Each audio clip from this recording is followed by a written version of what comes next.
Assalamualaikum warahmatullahi wabarakatuh. Perkenalkan, nama saya Nuri Nurlairasari, NIM 20081060043 dari kelas Biologi B semester 3 akan membuat video praktikum mengenai produk berbahan protista.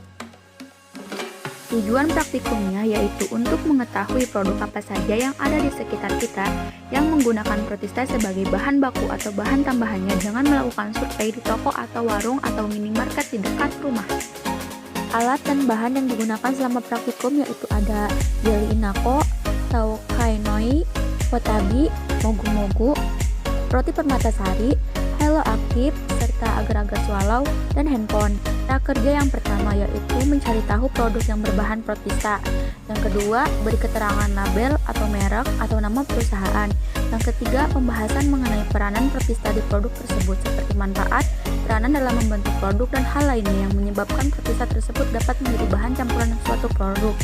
Yang keempat, deskripsikan secara singkat dan detail tentang produknya, cara pembuatannya, dan manfaat dari produk.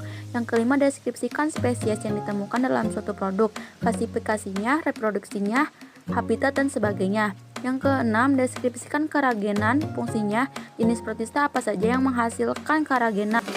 Saya melakukan survei di supermarket, di Tokma, Pagaden, di daerah Subang.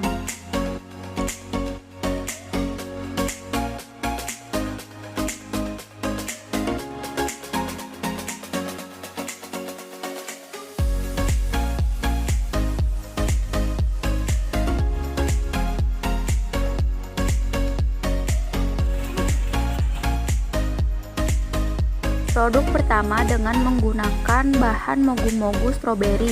Mogu-mogu ini mengandung pembuatan nata de coco yang dibantu oleh bakteri Acetobacter psilinum. Acetobacter psilinum termasuk ke dalam golongan Chlorophyta. Langkah pembuatan nata de coco yaitu penyaringan air kelapa, pendidihan, pewadahan, lalu penutupan, dan ditunggu sampai mengeras. Produk yang kedua dengan menggunakan bahan dari agar-agar swallow.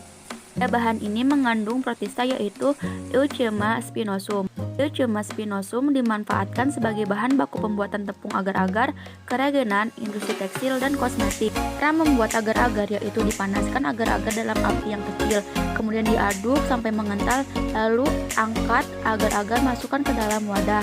Citat Euchema spinosum yaitu di air laut. Bahan yang ketiga yaitu dengan menggunakan jeli dari merek Inako.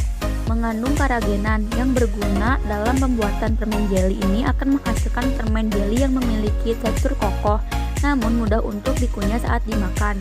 Keragenan dipilih karena memiliki peranan yang sama dengan gelatin, yaitu berfungsi sebagai pengental dan pembentuk gel. Dan keempat, dengan menggunakan merek dari tahu kainoi. Mengandung serat pada rumput laut yang bersifat membuat kenyang, dan pada karbohidrat yang dihasilkannya menyebabkan rasa kenyang lebih lama. Cara membuat nori yaitu yang pertama, rumput laut ditumbuk sampai halus sampai menjadi bubur. Yang kedua, bubur rumput laut itu dilebarkan seperti kertas lalu dijemur sampai kering. Dan yang kelima yaitu dengan menggunakan produk dari potabi.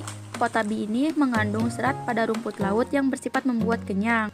Serat pada rumput laut dapat membantu melancarkan proses metabolisme lemak sehingga akan mengurangi resiko obesitas, menurunkan gula darah, dan juga menurunkan kolesterol.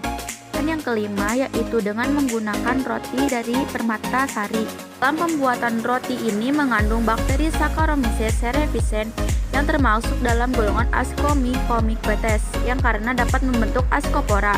Bahan yang terakhir yaitu Hello Active. Produk Hello Active ini mengandung alga merah atau Rhodophyta.